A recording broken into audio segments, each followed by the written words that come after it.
Welcome everyone. My name is Sean, and first things first, right off the top, I just want to say my heart goes out to all the different victims and their families in the city of New Orleans who on New Year's Day suffered a horrific terror attack upon them, and we're going to talk about the facts of that particular case as they are right now. I'm shooting on January 2nd of this year, but we're also going to talk about the new reporting on a connection between those attacks and the attempted attack or successful attack, because something did blow up, of the Cybertruck in front of Trump Tower or in front of the Trump casino or whatever in Las Vegas, because it turns out that the initial reporting on both of these cases was super sketchy and all over the place and wrong, and I think we need to explain all the things that we know as of right now. But I want to give the caveat for everybody out there in the audience that information is coming in, so we do expect some things to be wrong initially, so let's not go too harsh on the normal things that got wrong. However, we have to go harsh on all the different various things that were just deliberately misstated and misreported by agents of the federal government and of course by the mainstream media. But before we get into that, I want to thank everybody who supports this channel via actualjusticewarrior.com/join. Give me the money. Give me the money. Okay. So let us start with New Orleans, because this was unfortunately the more effective attack. Reportedly, between 14 and 15 people have been confirmed to have died. Initially, that was 10, but apparently some of the injured ended up passing away. And there was a lot of heartbreaking videos from people that ended up suffering from this attack. But one that really got to me was of a younger man talking about how he believed him and his friends had gotten away, but in reality, he realized that him and one of his friends had gotten away. Another one was actually struck by this vehicle who did not manage to get into cover in time. So let me play a clip of that interview so you can understand the pain that people experience on the ground, because while we're going to spend a lot of time talking about the perpetrators, remember, the victims are real people. They lost family members, they lost friends, they suffered from this, and this is going to impact them for the rest of their lives. He's coming up all onto the sidewalk and all that, but by that time we had already made it inside the divot, or is what I thought. Until once we get inside the divot and the car passes, I turn around to look who's all in here, because there was supposed to be 3 of us. I turn around to look who's all in here, and I don't see my friend. And I just start screaming and yelling, and I'm like, nah, where are you? And I turn and I look in the street, and her right leg is flipped like horror movie style over her back, and it's just blood. Again, this kind of thing is devastating, and you could just hear the pain in this person's voice when he's describing what happened to his friend in horrific, grisly detail. So yeah, 14 people ended up being killed. There may be additions to the death count. I've seen a lot of headlines that say 15 people are confirmed dead, but then in the article like this one that I'm citing, it says 14 in the facts. So I just don't want to have everything wrong or let you know that there's information that is not confirmed yet, so stuff may be wrong in this video. But the suspect behind this was a 42-year-old man who of course is being described by the mainstream media as your average run-of-the-mill Texas man, an American citizen Texas, even though his name is Shamsud Din Jabbar, age 42, and witnesses told us very early on that this person was flying an ISIS flag behind their vehicle. And in fact, the flag fell off and people were taking photos of it. So it was known very early on what exactly inspired this attack, despite the fact that we had a representative from the FBI say that this is actually not terrorism right off the bat, which is just ridiculous, and we're sick of this nonsensical gaslighting. Kirkpatrick said we'll be taking over the investigative lead for this event. This is not a terrorist event. What it is right now is their improvised explosive devices that was found, and we are working on confirming if this is a viable device or not. As Chief Kirkpatrick said, we're asking everyone to stay away from Bourbon Street, specifically from Canal Street to St. Anne. That is my ask. Once again, stay away from Bourbon Street, Canal Street, all the way to St. Anne. until we can figure out what is going on. Our goal is to provide you additional information at the 11 a.m. press conference. Now, much like Rayshard Brooks, this was also described as a truck attack, just a fully automatic truck going crazy and attacking people. What are we going to do about trucks on the street? Even though, again, we all understood that there was a high likelihood this was terrorism and a high likelihood this was a form of Islamic terrorism, because this is something that we've seen in Europe multiple different times. And unfortunately, there was some reporting early on that we ended up seeing the city of New Orleans, probably for aesthetic reasons, removing the barriers that prevent cars from doing this very thing in that city back in November, and that appears to have increased the carnage that was experienced by people in the city of New Orleans. Hey guys, editing Sean here. Well, it turns out the barriers were in fact removed in November, as I just told you. However, it wasn't done because they were trying to clean up the perception and mitigate people's sense that something like this could happen. They were actually done because New Orleans is hosting the Super Bowl in a month, and in reality, what they needed to do was remove and replace these barriers. So again, information coming in, fact checks coming in from me in the editing bay, because I'm really trying not to stoke the flames of conspiracy theory. But in addition to that attack, we also had the reports of a Tesla Cybertruck blowing up. Again, a truck blowing up just randomly outside of a Trump building in Las Vegas. Now, initially, of course, the press decided to push the notion, because Tesla bad, Elon Musk bad, that this was just a battery malfunctioning, and you know them Teslas, they're ultra dangerous, and they wanted to, smear Elon Musk in addition to saying that this was no big deal and completely unconnected, despite the fact that obviously it is very odd for a Tesla Cybertruck to explode in such a big way. And in addition to that, it happened right in front of a Trump building. And in addition to that, it happened on the same day as the New Orleans one. Now, of course, I do want to make something 100% clear for everybody out there in the audience. That last thing that I said about the same day, we have a country of 300 million people. There are plenty of things that occur on the same day that aren't connected. But later on, information started to trickle out that the same rental service, again, this could have been a coincidence, was used to rent both vehicles that were used in both attacks. We also got the video that showed us, obviously, that the vehicle, the Tesla, was filled with explosive ordinances, and it appeared that the driver was inside. So we have two different instances. One looks more political than the other one, and in addition to that, we also have a driver inside, possibly a suicide attack, so it seemed like the likelihood of there being a connection increased as we were going through this particular story. Well, then we end up finding out that both of these men actually lived on the same military base, and while we still don't know right now at this moment whether they knew each other, it seems like both of them engaging in a terrorist attack on the same day in different parts of the country involving rented vehicles increased the likelihood of that. And now the FBI has changed this from being an event, a truck attack that has no ties to terrorism, despite the ISIS flag, that was isolated after they said it was a terrorist attack, to now these are people that are not working alone, and we might have a situation where people have been radicalized, and now they're starting off with these two attacks, which I hope are just two isolated incidents.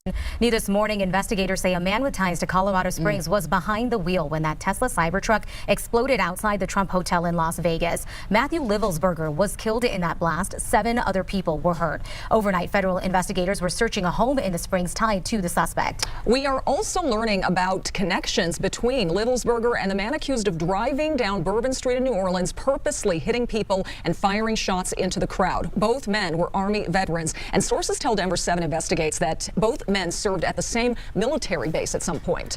This morning, we have team coverage starting with Natalie Chuck in Colorado Springs. And Natalie, both men also rented trucks from the attacks from the service called Turo. So a couple of things I think are incredibly important about this takeaway, about this revelation, that these two guys were at the main military base, and I want to go through them in order from importance. First and foremost, Natalie Chuck, attractive woman for the local news for Denver.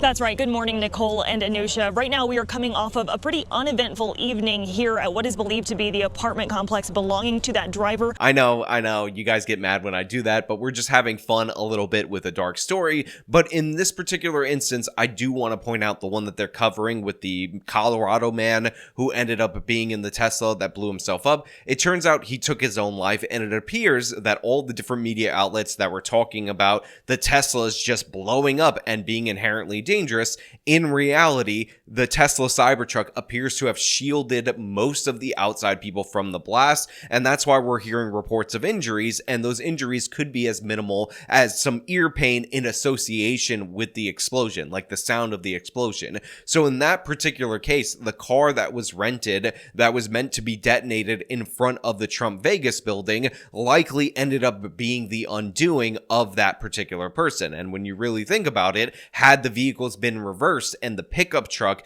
been the one that had all that stuff that was in it, all that stuff that was ready to be detonated, then we could have had just as destructive, if not a more destructive attack in New Orleans with the Cybertruck, because Teslas have incredibly fast acceleration due to the fact that they're electric cars and you don't have to wait for the combustion of the engine. And if you're in a flatbed, that explosion could have been much more devastating and hurt a lot more people. So things could have been worse with a few changes in the situation that these guys had set up. So I'm going to be happy about the results of this. And obviously the guy who took his own life before the explosion, he should have just taken his own life and not tried to hurt additional people if that's what he was going to do. Obviously I don't root for people to do self-harm, but the fact of the matter is, stop with the harming of others. Honestly, just take care of yourself, not other people, not targeting other people, don't hurt other people. And again, it's really troubling that military trained people that we train theoretically to fight terrorist organizations, appear to be embracing terrorist tactics. And by the way, the guy in the Tesla instance that may or may not be connected to the ISIS-inspired attack doesn't appear to have an Islamic background. He looks like the most white guy to ever white guy,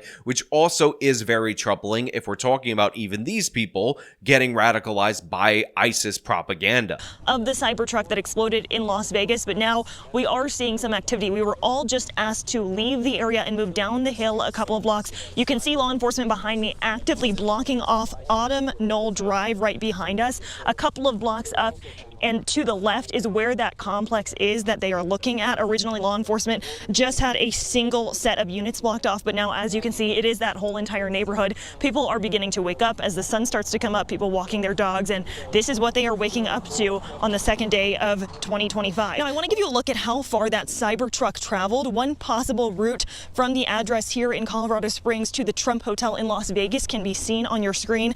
That's more than 800 miles. It's about a 12-hour drive. I did speak with a neighbor here who says she never noticed a Cybertruck in the area. She says it's something that typically would stick out. And again, like you mentioned earlier, those trucks, both this truck, this Cybertruck, and the truck involved in the New Orleans attack are believed to have been rented from an app called Turo that is used to rent out personal cars. So look, the local news reporting that we're getting as of right now was released only a couple of hours before I'm shooting this video, and I'm sure there's more up-to-date information, and I will be looking through it throughout the editing process to refresh you on anything and everything that comes up that contradicts the facts in this particular video. But I want you guys, again, to understand that the facts are evolving. The information is coming out slowly, so obviously we're going to have changes on specific particular things. So if there's some things that are wrong in this video, I tried to wait the extra day to get more information. Don't kill me too much on it, but I do find it interesting that nobody in this particular area seems to have noted a Cybertruck there, and that if this person did rent and leave from Colorado Springs, it would have taken 800 plus miles, because this means that this person likely had to go through all these different Tesla charging stations in order to make the journey, because the maximum range of what I believe is the triple motor Cybertruck is in and around a little bit over 300 miles on a single charge. But it is far more likely, although this information has yet to be revealed, that this particular Cybertruck was a model that had less motors, so it had less of a range, and in addition to that, the battery performance on a Tesla can vary based on the temperature, based on whether or not it's above or below 60 degrees. So we might have bare minimum 3 to 4, but even upwards of 5 stops at different various charging stations that likely have surveillance video that can give us an idea of what this person was doing along the way, and we should wait on that information before we make any claims or make any firm assertions. We can make all the claims that we want or all the guesses that we want, but again, it is an ongoing developing situation. Now, of course, in Bourbon Street back in New Orleans, apparently they did open up that particular street, and that was described as uneventful, and I do believe that's a good thing. It is important for people to go back to these places that are impacted by terrorism and basically say, we're not going to stand for that, we're not going to be terrorized. But the fact of the matter is, this is something that the American people haven't really had to deal with. Obviously, we've had terrorist attacks, a very famous one in New York City in 2001, but this is something that we haven't had to deal with in terms of the truck attacks because these feel more like European style actions. But again, it is a very troubling sign right at the start of the new year that these things have occurred. Obviously, there was a political motivation or something behind the Tesla being specifically used in front of the Trump thing, and of course, the mainstream media has been absolutely horrible in describing this, talking about how a renegade truck just started attacking people in the city of New Orleans, not mentioning the Islamic terror motivation, and then describing the Cybertruck over in Vegas as just a malfunction of the Cybertruck. Gosh, isn't Elon Musk scum? Let's take this opportunity in order to drive down the price of Tesla stock because we hate Elon Musk for buying Twitter. But yeah, this is where we're at as of right now. Again, as more information comes in, you will have certain facts in this video changing. Try not to jump to crazy conspiracies, but it appears in this particular instance, we do have the makings, or at least some information to indicate a conspiracy, because both of these people appear to be connected as of right now, and they attacked on the same day, and it seems like a lot of coincidences. Hey guys, editing Sean here once again, and I need to make something 100% clear for everybody out there in the audience. During the course of filming this video, I actually believe that the military base connection was far more firm because, again, the initial reporting was not 100% clear on this, but it turns out as of right now, they both did serve at Fort Bragg, which I believe was renamed something else after George Floyd. However, there is no indication at all whatsoever that they served at the same time. So this actually is likely more of a coincidence now with that additional information, because all of a sudden the connections are really just that loose, and it could be the reason why they use this Turo app, which is essentially Airbnb for vehicles, is because that, for whatever reason, is the most convenient or popular thing in their respective geographic areas in order to obtain the specific vehicles that they were looking for these instances. And this could be easily proven to be true, because if you've ever rented a car, you'll select something or the equivalent of that thing, and chances are you don't actually get the specific model that you're looking for, and you get something in a different class. And I guess when you're looking for a Tesla Cybertruck, specifically in the Vegas incident, you want a Tesla Cybertruck. That being said, it is clearly and obviously possibly a suitable alternative to get any other pickup truck besides the Ford one used. But again, these coincidences actually seem more coincidental as time goes on. So I've actually edited out some more speculative pieces of information from this video because facts are continuing to come in. Remember that anybody who asserts anything harsh to the affirmative without all the information should be taken with a grain of salt. And included in the people that should be taken with some degree of a grain of salt are me, specifically, because I was wrong-headed in certain parts of this video when I was initially shooting. I happened to catch it during editing, but I'm sure more and more information will come out between this point in time and publishing this video that will also contradict other things. So again, wait for the facts, double check the facts, triple check the facts. If it's leaning in a direction you're already predisposed to believe, then guess what? quadruple check those facts. Now, of course, I want to know what you guys think down in the comments below. Obviously, if there's a way to help the victims specifically of the New Orleans attack, then please go out and do so. Show that generosity to these people because it's a devastating circumstance. And remember, while there are a bunch of families and a bunch of friend groups that are ripped apart by these deaths, there are also people that are suffering injuries to varying degrees that are forever going to have their lives altered. There's also people dealing with trauma associated with witnessing this, with narrowly escaping this, and those wounds are also going to take a long time to heal. But again, everybody out there, please stay safe. Please keep your attention up. Keep track of your friends. Hug your loved ones. It's absolutely horrible. And yes, the media is going to be terrible in reporting this. And hopefully, this isn't an indication of things to come going forward. Also, one final note. Try not to get on board with people who immediately try to use this to promote their own political agenda.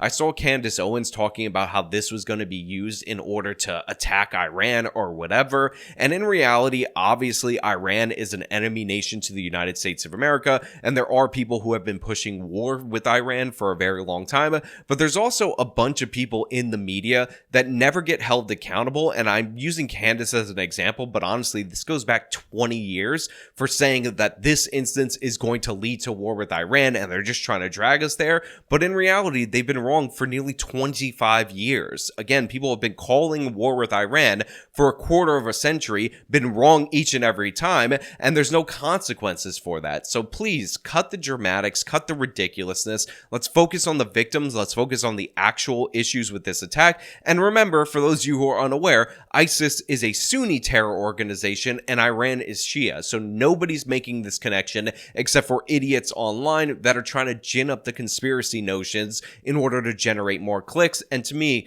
this is a horrible thing to do when the bodies aren't even cold yet. But again, those are just my thoughts. I want to know what you guys think down in the comments below. If you like this video, show them by leaving a like, subscribe for more content, follow me on my social medias, support me via the support links in the description of this video. This has been me talking about the New Year's Day attacks. Till next time.